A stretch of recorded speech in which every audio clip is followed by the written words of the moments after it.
My name is Jake and I'm a city guy, but one weekend I decided to get away from the city's noise. I rented a small cabin in the woods far from any town. The idea was to spend a few days alone enjoying nature and peace. The cabin was old with a wooden porch and a small chimney. It stood alone among the tall trees. When I first arrived, the place seemed peaceful and quiet, just what I needed. I unpacked my things and set in. The first night was calm. I cooked dinner on an old stove, read a book by the fireplace and fell asleep easily. The second night, though, things started to get strange. I was sitting by the fire reading my book when I heard a faint noise outside. It sounded like footsteps on dry leaves. I put my book down and listened. The footsteps stopped. I shrugged it off, thinking it was just an animal. Later that night, as I lay in bed, I heard the noise again, footsteps, slow and steady, walking around the cabin. My heart started to race. I tried to convince myself it was just a deer or maybe a raccoon, but the sound was too heavy for that. I got out of bed and quietly walked to the window. I peeked outside but saw nothing. The forest was dark and silent. I felt a chill run down my spine. I told myself I was being silly and went back to bed, but sleep didn't come easily. The next day I went for a walk in the woods to clear my mind. The fresh air and sunlight made me feel better. I almost forgot about the noises from the night before. I found a small stream and sat by it for a while,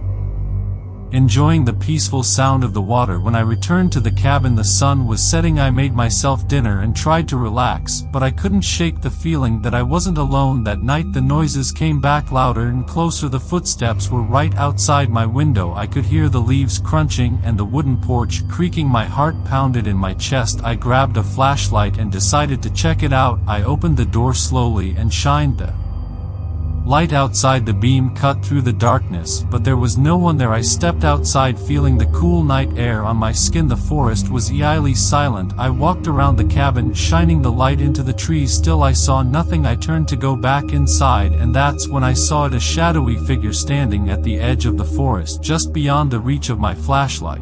I froze. The figure didn't move. It just stood there watching me. I felt a wave of fear wash over me. I took a step back, my hands shaking. The figure seemed to dissolve into the darkness. I rushed back inside and locked the door. I could hardly breathe. I didn't sleep at all that night. I sat by the window watching and waiting, but the figure didn't return. The next morning I decided I had had enough. I packed my things quickly, ready to leave the cabin and the strange noises behind. As I was loading my car, I found something on the porch that made my blood run cold. It was a small old-fashioned doll, dirty and worn, lying on the wooden steps. I picked it up, feeling a chill. Where had it come from? Who had left it there? I didn't want to know. I dropped the doll and got into my car, my hands trembling as I started the engine. As I drove away, I glanced in the rearview mirror. The cabin looked dark and empty, but me, when I was 11 or 12, I went to summer camp for the last time, and it was called Camp Catan, a camp spread across about 50 acres next to a school. There were wooden cabins for each year group with swimming pools, lakes, hiking trails, and open fields for sports. We spent our days swimming, playing games, and learning new skills like canoeing and archery. Once or twice a year they rented a bigger place, 4th or F. south of Atlanta. This was for the older kids, where we would have a sleepover with campfires and outdoor adventures. I had already done it the year before and had a great time with my friends. We stayed up late talking and laughing, sitting on the cold concrete slab by a creek. The area looked out over 20 or 30 mil of old farmland, most of it covered in small trees and wild plants. The camp counselors, who were usually 18 to 20 years old, were pretty relaxed. They didn't worry much about strict rules. We could sleep in, and breakfast or roll call didn't happen until around noon. We spent the day exploring, playing games, and just hanging out. Then around 4:00 p.m.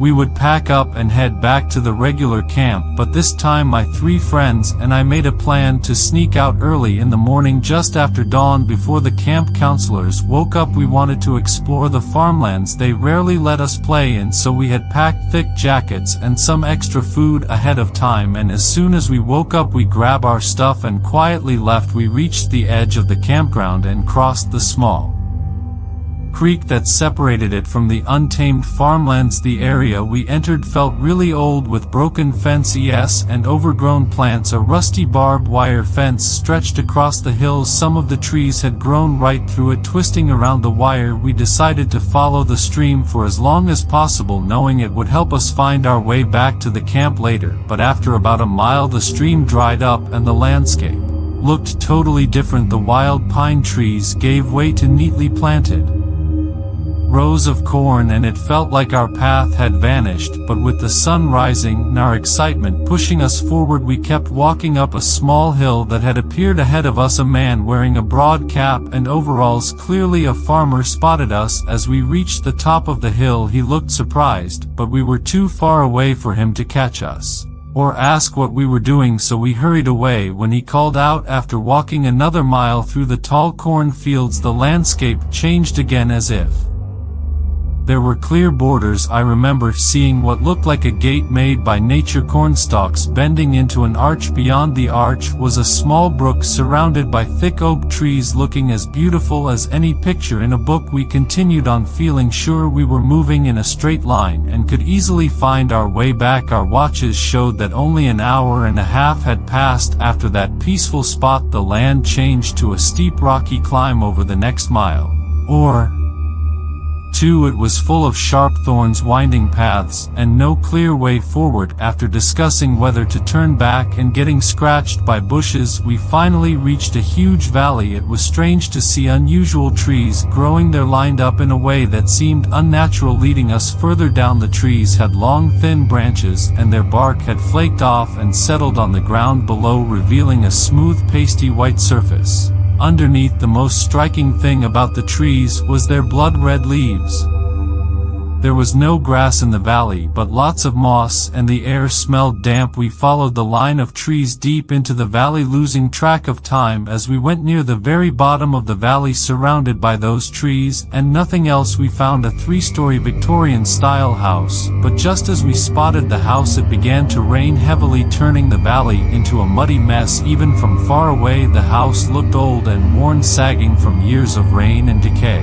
It was made entirely of wood, with only a few single-pane glass windows that were still unbroken. The only part of the house that wasn't wood was the support for the stairs leading inside. The door was open. We felt foolish for going inside, but wet fools prefer a potentially dry place. We thought we would turn back once we got our bearings and return to camp without anyone knowing. As the leader of our group, I stepped inside the house first. I placed my foot on the first step, which felt hollow and weak, but still held my weight. The entrance was about 8 feet long and 6 feet wide, with a long staircase leading up to the second and third floors. Behind us we could see clear holes in the second floor that led to dark areas, but the stairwell was lit by the large windows at the front of the house. The sound of water was loud and clear, but the entryway with the open door was dry. Beyond the lit area by the open door, the house was dark and smelled of mold and dampness. We took a moment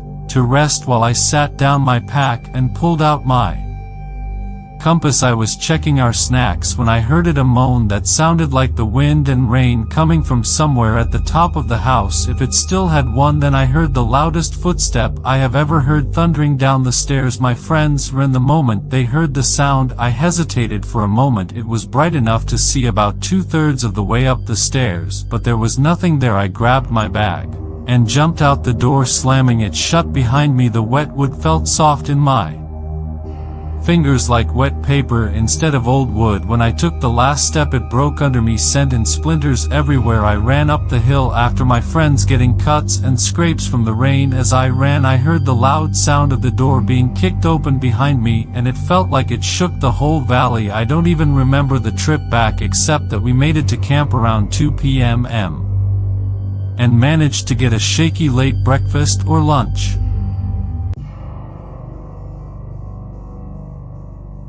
This happened about 17 years ago, so some parts are unclear now, but one scary moment sticks out in my memory. Back then I was a skinny, quiet girl who didn't talk much unless the teacher asked me something. I did well in English and art classes, getting straight A's, but I really didn't like math at all. I always failed quizzes and didn't do homework. Because of this, my teacher made me sit at the front of the room so she could watch me closely. My seat was next to the door near her desk, but not right beside it. The school's hallways were organized by subjects, so we were on the same hall as the other math teachers. One of them was a teacher I'll call Mr. B, a man in his 40s with gray hair and big eyebrows. He always wore neat clothes like pastel shirts with solid color ties. Mr. B's classroom was 3 doors away from ours. Between my class and the library, one day just before class ended, he came in to ask my teacher a question. I wasn't listening to their conversation because I was trying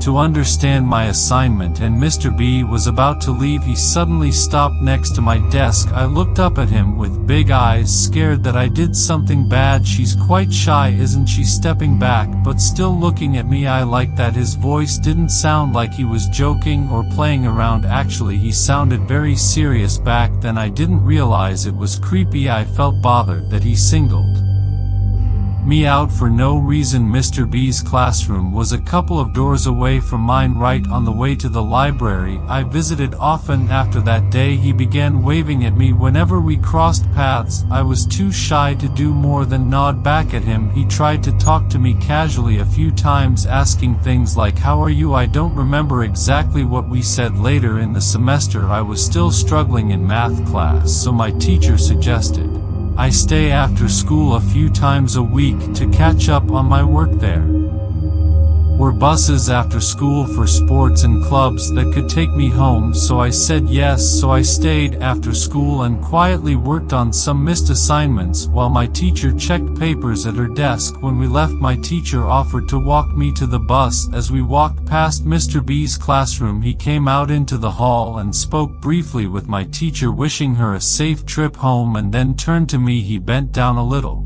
and put a hand on my shoulder, squeezing it, and told, "Be safe getting home." The next year, I went out of my way to avoid Mr. B's classroom. On my way to the library, there were 2 sets of doors, so I walked halfway across the school. I didn't feel comfortable seeing him again, but I didn't think it was necessary to talk to anyone about it either. All I knew was that I didn't feel okay around him.